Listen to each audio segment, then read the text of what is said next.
This is NDTV.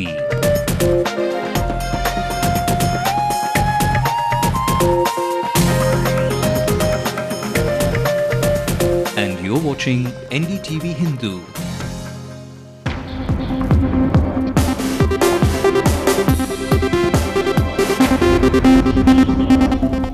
You're watching News Tonight. I'm Sai Manish. Let's have a look at the headlines. The Chennai Corporation to build 2 diabetes and eye hospitals, a mosquito master plan, another highlight in its budget. Schedule H drugs being sold openly at medical shops across Chennai. Ndtv-Hindu busts the suicide pill racket. The IT corridor in Chennai hits a speed breaker. Constant red lights on the expressway irks commuters. People say they can't stand the no standing signboards put up by top police officers. A legal notice is issued. Related to this board, I think that it's violating human rights.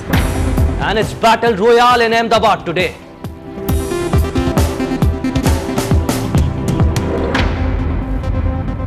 Well, Swami Nityanand's sex scam case has been transferred to Karnataka. The case has been transferred to Bangalore after one of Swami's disciples came forward and claimed that he had shot the sex video in the Swami's ashram in Bangalore.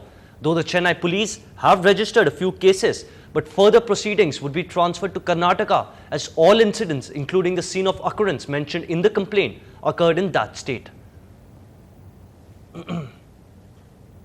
நாங்கள் அந்த case Chennai சிட்டியில் register பண்ணது case registered post மூலியமாக கர்நாடகா ஸ்டேட்டுக்கு அனுப்பியிருக்கோம்.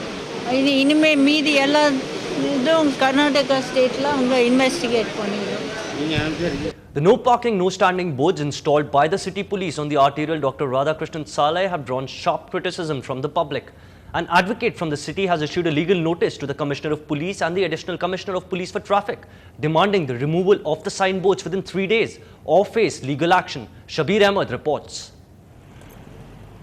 If you are a frequent commuter on the busy Dr. Radhakrishnan Salai, then you have to abide by this unprecedented rule of no parking and no standing laid down by the Chennai City Traffic Police. This new regulation has sparked anger and has also prompted a Chennai-based advocate to issue a legal notice to the police.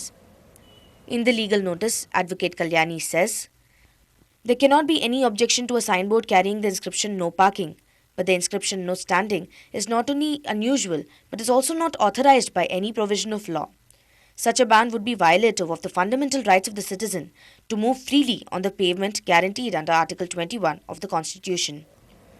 The road is named after one of India's most influential scholars, Dr. Sarvapalli Radhakrishnan, and it serves as a connect between posh areas like Gopalapuram and Poise Garden with Kamarajar Salai.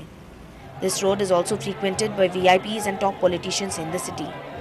And with this new order, the common man seems to be the worst sufferer. Related to this board, I think that it's violating human rights because it's saying no standing. So this is a footpath and it is just written there. So I don't think that this is appropriate to be put in here. Though the no parking and no standing arrangement is put in place for security reasons, the irony is that many top police officers in the city are unaware of this new regulation. In Chennai, with camera person Sagai Raj and Shabir Ahmed, Ragamalika for NDTV Hindu.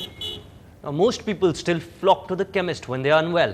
They either self-medicate or ask the chemist for tablets. But while bypassing the doctor and saving money and time might seem like a good idea, there are risks involved. Nithila reports.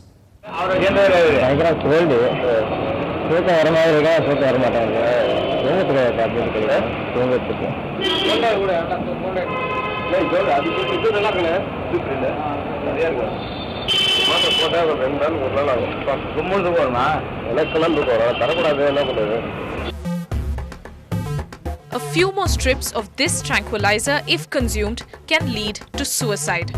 Most painkillers and sleeping pills as these are drugs which come under the category of Schedule H drugs or drugs that cannot be sold without a prescription. But at most chemists in Chennai, almost of these drugs are sold over the counter.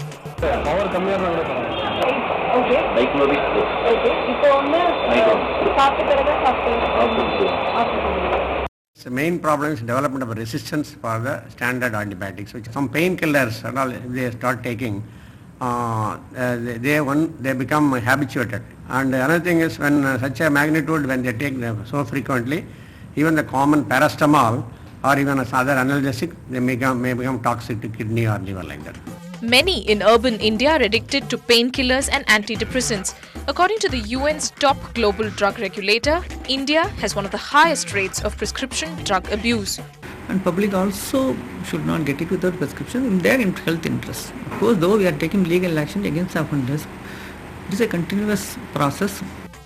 Selling these drugs without a prescription can lead to a minimum fine of 20,000 rupees or 2 years in jail. The Drug Control Department says the onus of safety is more on the common man. Chemists break the law and sell medicines without prescriptions because there are few health inspectors to supervise. Relaxed licensing has also contributed to this abuse. What is needed now is immediate action and consumer awareness. In Chennai, Nithila, Ndtv-Hindu. Well, suicide ways being sold right over the counter there. We were earlier joined by Mr. M. Bhaskaran, the Director of Drug Control, to talk on this issue. I will not say it's out of hands. We are controlling. Of course, 1 or 2 as you are showing. If 1 or 2 is there, if anybody is giving, we will definitely take action. We don't leave it. Even today before coming, I have arranged for a raid. People are going there. We have about 10 people in the market. I don't know, at the moment I cannot give the details. It is a continuation of last week's raid where we got few lakhs of drugs. So we are continuously doing it. So we always, nowadays we are giving a press releases also so that public, even channels like you are made more aware of that. Probably earlier it was not aware, people were not aware that what is the drug we are doing it. Now we are making it public also. And we ask the people to assemble some place, we send them, you go to this place. So nobody knows where they are going, what they are doing, and anybody doesn't know about that, whether the trade or our department, anybody. So they just go and raid the entire place. If anybody is there, they do it, they take action. We also conduct joint inspection with the Narcotic Intelligence Bureau, NAB, state NAB. It's a continuous process. Suddenly we ask our people to assemble at some place without anybody's knowing, and we send a team of inspectors. It's a continuous raid in a particular area. By that, during this particular year, we conducted about 20-30 raids involving many number of shops. We are having plans to create awareness. Normally what we do is I have a periodical meeting with the Chemist Association. I also have meeting with the consumer organization. What we plan is we also have to educate the students. I want to go in for the consumer club of the schools so that I educate the younger generation so that at least they can approve the people, ask their parents or something not to commit mistakes or something. Now, in a major setback to India's missile interceptor program, the latest test has ended in failure. The test, which featured an attacker missile and an interceptor to kill it, ended in partial failure with the attacker Prithvi missile not reaching its required altitude and range. The attacker missile was able to reach an altitude of only 60 kilometers when the required minimum was almost 100. Scientists are blaming a component malfunction on board the Prithvi for the interceptor test failure. Well, red lights on the expressway rubs commuters the wrong way. We get you more on that in less than a minute. Stay with us.